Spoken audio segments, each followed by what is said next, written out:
Olá, belas! É um prazer ter vocês aqui nesse devocional diário. Então fique à vontade e aquele lembretezinho rápido. Se inscreva, curta o vídeo e compartilhe.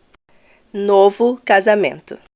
A questão de casar novamente está relacionada de perto com a questão do divórcio. A Escritura aponta a união permanente e monogâmica como sendo o plano do Criador. Para compreender a linguagem forte da palavra a respeito desse assunto, é só olhar em toda a Escritura para ver como Deus valoriza o casamento. Alguns argumentam que casar novamente nunca é admissível, como em Marcos capítulo 10, versículo 11 e 12. Outros destacam que os ensinamentos de Jesus sobre o divórcio é uma exceção, como em Mateus capítulo 5, versículo 32 e Mateus 19, versículo 9. E concluem que isso implica em permissão para casar novamente, enquanto outros sugerem que o significado compreendido do divórcio na lei antiga incluía a liberdade para casar novamente, sugerindo que um novo casamento é proibido somente depois de um divórcio inválido. Finalmente, há aqueles que negam que Jesus dá uma justificativa para o divórcio, no sentido moderno, embora admitam que casar novamente é permissível se há conciliação com o cônjuge divorciado, e considera impossível por causa da morte ou de um novo casamento do cônjuge divorciado com outro parceiro, como em 1 Coríntios capítulo 7, versículo 10 e 11. Ou até se o cônjuge divorciado é descrente e se opõe à reconciliação, como em 1 Coríntios, capítulo 7, versículo 15. Mas o que fazer quando já passamos por essa situação?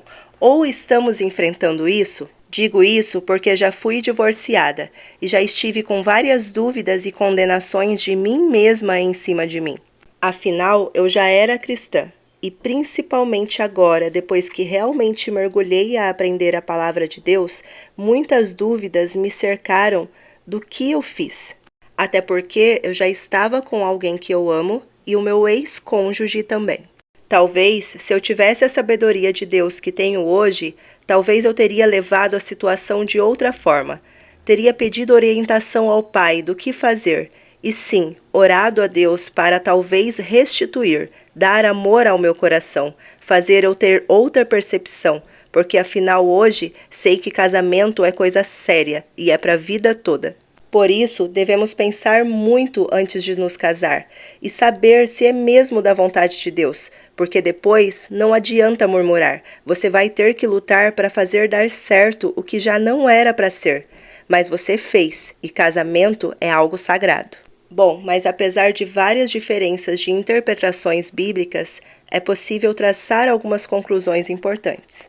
Primeiro, uma vez que o divórcio é seguido de um novo casamento, não há como voltar atrás, como está em Deuteronômio, capítulo 24, versículo 1 ao 4. E o rompimento de um casamento é doloroso, deixando cicatrizes em todos os envolvidos. Segundo, Deus vê o relacionamento de uma só carne como algo permanente e enlaçado, porque o casamento é a imagem que Deus escolheu para demonstrar o seu relacionamento com seus filhos. E por esse motivo, Deus guarda o lar com grande zelo. Terceiro, Jesus não oferece diretrizes divinas e nem desculpas aceitáveis para desfazer essa aliança divina, mas observa que a dureza do coração humano faz dessa tragédia uma realidade nesse mundo pecaminoso, como está em Mateus, capítulo 19, versículo 8. Bom, o divórcio nunca é a escolha de Deus. Na verdade, Deus odeia o divórcio, como está em Malaquias, capítulo 2, versículo 16.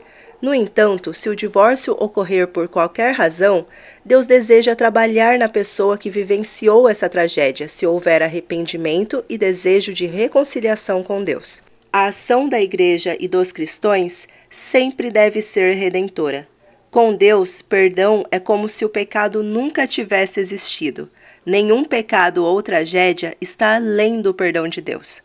Depois de buscar e receber o perdão de Deus, uma mulher que se casa novamente tem um novo entendimento de graça inacreditável de Deus.